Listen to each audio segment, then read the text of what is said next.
մենք ուղիղ եթերում ենք, նշեմ, որ ժամերգություն է տեղի ունենում, մենք տեսանք, թե ինչպես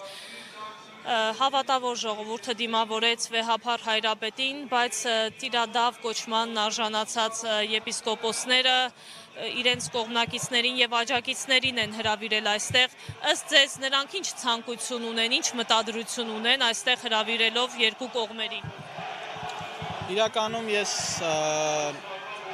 կարծում եմ, որ մենք մեր ժամանակների, գոնե նորագույն ժամանակների ամենաողբերգական օրերից մեկն ենք ապրում, ինչու, գիտեք, երբեք չէր եղել, գոնե վերջին ասենք մի 100 տարում երբեք չէր եղել, որ բարիկադի երկու կողմում հայեր լինեին։ Դրանից միշտ եղել է բարիկադի այն կողմում թուրք, ադրբեջանցի, ցանկացած, բայց ոչ հայ։ Հասկանում եք, հայը հայի հետ հիմա թշնամություն է անում, այստեղ գոնե։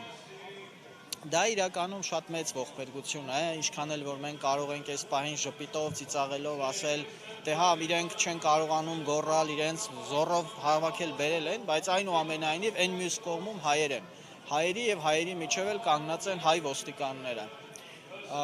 Իհարկե, մենք գիտենք, ես տեղեկացված եմ, ինֆորմացիա ունեմ, որ մի շարք տեղերից դպրոցների, մանկապարտեզների աշխատողներին, տնօրենները հավաքել են մարդկանց, քաղաքապետարանների, գյուղապետարանների աշխատողներին հավաքել բերել են, բայց նույնիսկ եթե հավաքել բերել են, այդ մարդիկ դուք լսում եք, իրենց թույլ են տալիս այդ պիղծ վարկն են ցուցաբերում։ Դուք տեսաք, որ ժամերգության ժամանակ սկսեցին սուլել։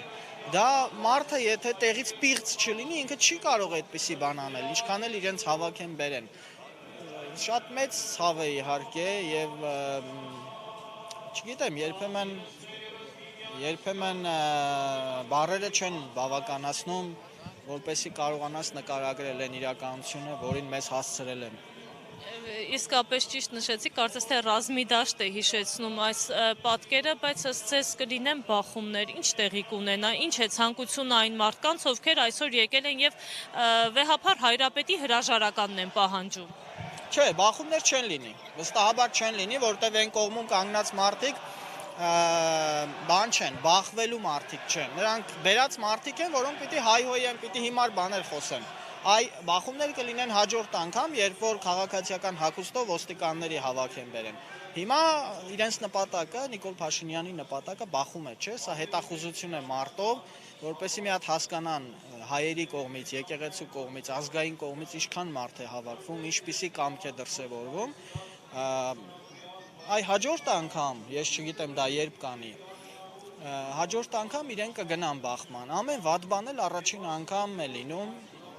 պիտի փորձենք թույլ չտալ։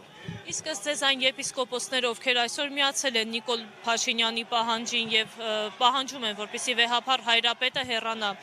ինչպես է նրանց Փաշինյանը կարողացել համոզել։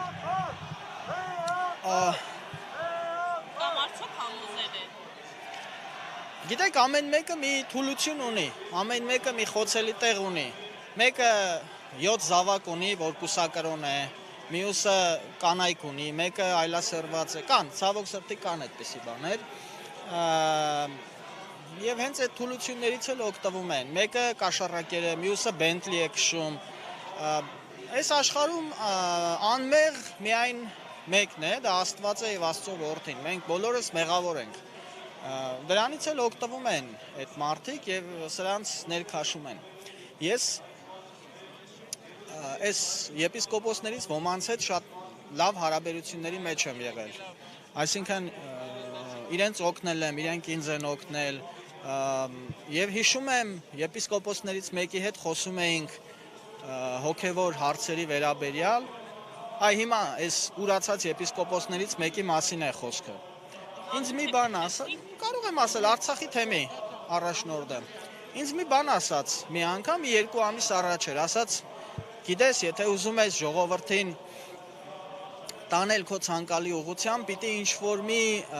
բան հորինես, մի տեսիլք հորինես։ Ասում եմ, այսինքն ինչ է նշանակում տեսիլք հորինել։ Դե ասաց, մի բան հորինի, իբր թե տեսիլք է եղել եւ այդպես մարդիկ էլ հիմարաբար կգան քո հետևից։ Ասի չէ, ես այդ քո պատկերացրած մարդը չեմ։ Շատ ցավացի իր այդ խոսքի համար, այսինքն, եթե բարձրաստիճան հոգևորականը իրեն թույլ է տալիս սուտ հոգևոր բաների մասին խոսել, բնականաբար ինքը նաև պատրաստ կլինի վաճառել հոգևոր արժեքները։ Ես այսպիսի դեպքերում չեմ մեղադրում մեր ժողովրդին, երբ որ հոգևորականների մասին վատ կարծիք են հայտնում, առանց տարբերակում դնելու, որովհետև ժողովուրդը մենք, դուք բոլորս, մենք սովորական մարդիկ ենք, մենք հոգևորական չենք, որպեսզի օրինակ Աստվածաշունչը անգիր իմանանք կամ չգիտեմ նման բաներ, մենք գիտենք, մենք քրիստոնյա ենք այնքանով, ինչքանով մեր գիտելիքն ու մեր մարդկային կարողությունն է թույլ տալիս, բայց երբ որ մեզ նման մարդիկ տեսնում են ամեն, երբ որ մեզ նման մարդիկ տեսնում են նման հոգևորականների, այդ պատկերացումը տարածվում է բոլորի վրա, ցավոք սրտի, այ հենց այսպիսի հոգևորականների է տեսնում, ես վստահ եմ, այս ամեն ինչից հետո իհարկե մայրաթոռը մեր եկեղեցին դուրս կգա, բայց վստահ եմ նաև, որ շատ մարդիկ, շատ հավատացյալներ կդառնան աղանդավոր, որովհետև կհիասթափվեն եկեղեցուց, մի եկեղեցի, որը այսպիսի իրավիճակի է հայտնվում, եթե հիմա Հայաստանում կա 300,000 աղանդավոր, վստահ եմ մի քանի ամիս հետո կդառնա 400,000, ժողովուրդը, որը հիասթափվում է իր հոգևորականներից, կդառնա աղանդավոր, ցավոք։ Շնորհակալ եմ, պարոն Հովհաննիսյան։